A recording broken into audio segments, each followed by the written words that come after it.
അഭിമന്യു വധക്കേസിൽ 4 മാസത്തിനകം വിചാരണ പൂർത്തിയാക്കി വിധി പറയണമെന്ന നിർദ്ദേശം നൽകി ഹൈക്കോടതി. എറണാകുളം പ്രിൻസിപ്പൽ സെഷൻസ് കോടതിക്കാണ് നിർദ്ദേശം നൽകിയത്. അഭിമന്യുവിന്റെ അമ്മയുടെ ഹർജിയിലാണ് നിർദ്ദേശം. വിവരങ്ങളുമായി രേഷ്മ ബാബു ചേരുകയാണ്. രേഷ്മ, ഈ അഭിമന്യു വധക്കേസിൽ വിചാരണ ഇങ്ങനെ അനിശ്ചിതമായി നീളുന്ന ഒരു സാഹചര്യം, അതിൽ പ്രതികൾ ഈ കേസിൽ നിന്ന് എങ്ങനെ ഊരിപ്പോരണമെന്നുള്ള 18ാമത്തെ അടവും പുറത്തെടുത്തിരിക്കുന്ന സമയമാണ്. തെളിവ് നശിപ്പിക്കാനുള്ള ഒരു ശ്രമം അതെല്ലാം നടക്കുന്നുണ്ട്. എന്തായാലും ഇപ്പോൾ 4 മാസത്തിനകം വിചാരണ പൂർത്തിയാക്കി വിധി പറയണമെന്ന നിർദ്ദേശം ഹൈക്കോടതി പുറപ്പെടുവിച്ചിരിക്കുകയാണ്. പറയൂരെ. രാഖി, 4 മാസത്തിനുള്ളിൽ അഭിമന്യു വധക്കേസിന്റെ വിചാരണ പൂർത്തിയാക്കണമെന്നുള്ള ഒരു കർശന നിർദ്ദേശം തന്നെയാണ് ഹൈക്കോടതി സിംഗിൾ ബെഞ്ചിന്റെ ഭാഗത്തുനിന്നും ഉണ്ടായിരിക്കുന്നത്. ഇനി കൂടുതൽ സമയം നൽകില്ല എന്നുള്ള ഒരു മുന്നറിയിപ്പ് കൂടി ഹൈക്കോടതി പറഞ്ഞിട്ടുണ്ട്.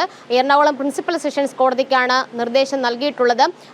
അഭിമന്യുവിന്റെ അമ്മ ഭൂപതി നേരത്തെ തന്നെ ഹൈക്കോടതിയിൽ ഹർജി നൽകിയിരുന്നു. വിചാരണയ്ക്ക് വലിയ രീതിയിൽ കാലതാമസം ഉണ്ടാകുന്നു എന്നുള്ളൊരു ആക്ഷേപം ഉന്നയിച്ചുകൊണ്ടായിരുന്നു ഈ ഹർജി പരിഗണിച്ച ഘട്ടത്തിൽ നേരത്തെയും സമാനമായിട്ടുള്ള നിർദ്ദേശങ്ങൾ ഹൈക്കോടതി നൽകിയതാണ്. നമുക്കറിയാം, അഭിമന്യു വധക്കേസിന്റെ വിചാരണ അത് വൈകിപ്പിക്കാനായിട്ടുള്ള എല്ലാവിധ ശ്രമങ്ങളും ഇടത് സർക്കാരിന്റെ കാലത്ത് ഉണ്ടായിരുന്നു. തെളിവുകളടക്കം നശിപ്പിച്ച ഒരു സാഹചര്യം, അതിന്റെ സുപ്രധാനമായിട്ടുള്ള രേഖകൾ, തെളിവുകളൊക്കെ തന്നെ നഷ്ടപ്പെട്ടു പോയൊരു സാഹചര്യം ഉണ്ടായിരുന്നത്. പിന്നീട് ഹൈക്കോടതിയുടെ നിർദ്ദേശാനുസരണമാണ് അത് പുനഃസൃഷ്ടിച്ചുകൊണ്ട് നടപടികൾ സ്വീകരിച്ചത്. അത്തരത്തിൽ ഈ ഒരു വിചാരണ വൈകിപ്പിച്ചുകൊണ്ട് പ്രതികളെ സംരക്ഷിക്കുന്ന നിലപാട് ഇടത് സർക്കാർ സ്വീകരിക്കുന്നതിനിടയിലാണ് ഈ അഭിമന്യുവിന്റെ അമ്മ ഭൂപതി ഹൈക്കോടതിയെ സമീപിച്ചത്. എന്തായാലും ഇപ്പോൾ ഹൈക്കോടതി കർശനമായിട്ടുള്ള നിർദ്ദേശം നൽകിയിരിക്കുകയാണ്. 4 മാസത്തിനുള്ളിൽ ഈ വിചാരണ പൂർത്തിയാക്കി എല്ലാ നടപടിക്രമങ്ങളും തീർക്കണമെന്നുള്ളതാണ് ഹൈക്കോടതിയുടെ നിർദ്ദേശം. ഇനി കൂടുതൽ സാവകാശമോ സമയമോ ഇക്കാര്യത്തിൽ അനുവദിക്കാൻ കഴിയില്ല.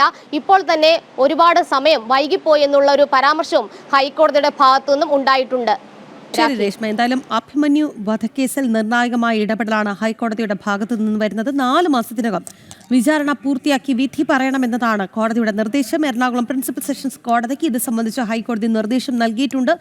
അഭിമന്യുവിന്റെ അമ്മയുടെ ഹർജിയിലാണ് നിർണായകമായ ഇടപെടൽ ഹൈക്കോടതിയുടെ ഭാഗത്തു നിന്ന് വന്നത്. രേഷ്മ ബാബുവാണ് വാർത്തയുടെ വിശദാംശങ്ങൾ നൽകിയത്.